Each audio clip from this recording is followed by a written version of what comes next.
UP के Farrukhabad police का ऐसा कारनामा सामने आया कि एक बार फिर वर्दी की आड़ में बुजुर्ग को जेल की सलाखों के पीछे डाल दिया। मामला बेटी की हत्या का आरोप पिता पर लगाकर तथ्यों की अनदेखी कर बुजुर्ग पिता को 3 साल तक सलाखों के पीछे भेज दिया और बुजुर्ग पीड़ित पिता के जेल में बंद होने के बाद तथा कथित मृतक बेटी को जब पता चली और कागजों में मृतक बेटी पुलिस अधीक्षक के सामने पहुंची, तब कहीं जाकर पुलिस ने इस अनोखी कार्यवाही से पर्दा उठाया। मामला थाना मेरापुर के गांव देवसेनी का है। साल 2016 में यहाँ के रहने वाले 61 वर्षीय लाला राम की बेटी सोनी गायब हो गई थी। परेशान पिता ने पुलिस के पास केस दर्ज करवाते हुए बताया कि उनकी बेटी घर वापस नहीं आई है।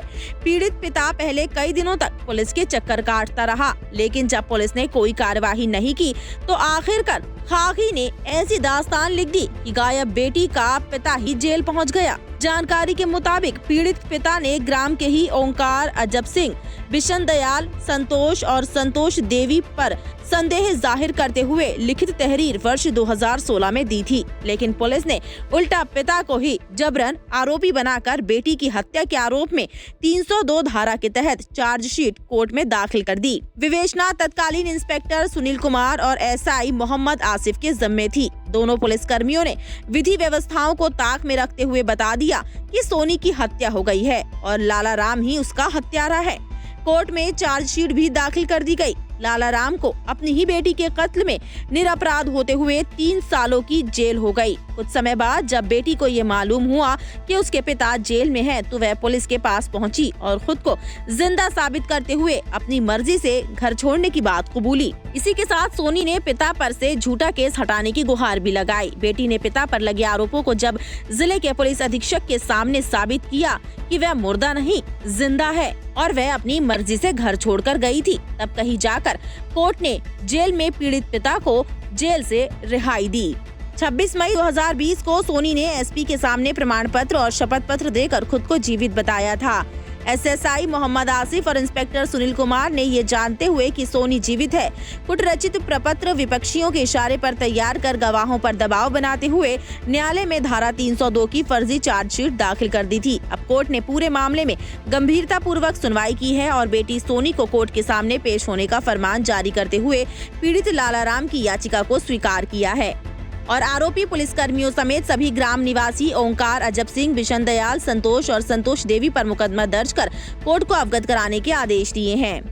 हमारे जैसे पुलिस ने हमारे कोर्ट में रिपोर्ट शुरुआत मामला क्या हुआ तो वो बताओ। लड़की क्या हो गया? लड़की है हमारी, लड़की हमारी संतोषा देवी बुलाए ली यहाँ गाँव की। हाँ, जैसा हम आए पहले बुला ली, हम आए रात संध्या को तो हमें बताई हमारे घर वाले ऐसे जब संतोषा देवी बुला ली लड़की को। क्या नाम था लड़की का? सोनम सोनी। बुला ली फिर हमने कही, फिर थाने गई। थाने में हमारी रिपोर्ट नहीं लिखी। क्या कह दिया थाने? थाने जा गई ना रिपोर्ट ना कानों की ऐसा सही ना लिखत ना लिखी। फिर हमने कोर्ट में रिपोर्ट करी। कोर्ट में रिपोर्ट करी, हमारी फिर इंक्वायरी करके आई। थाने में गए, ना सुनवाई करी, फिर उन तो ये नहीं ना मुकदमा हमारे ऊपर लाद दो। तुम्हारे ऊपर लगा दिया? हमारे ऊपर क्या मुकदमा लिख दिया? जा गई नहीं मारी, लड़की को मार दिया? हाँ, मार दिया। फिर मारे कब भाई? आपको मारा थाने? हाँ। कितनी देर तक मारा था? मारो कम से कम मारो तो 2-2.5 घंटा, हमारे सब 5 हो जाए। उसकी बेटी का अपहरण किया था ओंकार, जबर सिंह, संतोष और संतोषा देवी ने अपहरण किया था जी। इसकी रिपोर्ट उसने की। विवेचना के दौरान विवेचक ने उसी का एक्स्ट्रा जुडिशियल कन्फेशन करा लिया और उसे मुलजिम बना के हमने उसकी हत्या कर वादी को मुलजिम बना दिया। हाँ, वादी को ही मुलजिम बना दिया और ये बता दिया कि मैंने काली नदी में लड़की को मार के फेंक दिया है, वो चरित्रहीन थी, इस बार कह के फेंक दिया। इसके बाद उसको चालान कर दिया, ये दिसंबर 16 में जी चालान कर दिया और इसके बाद जो है वो जेल में रहा लगातार। हाई कोर्ट से भी बेल खारिज हो गई जी। इसके बाद ट्रायल किया।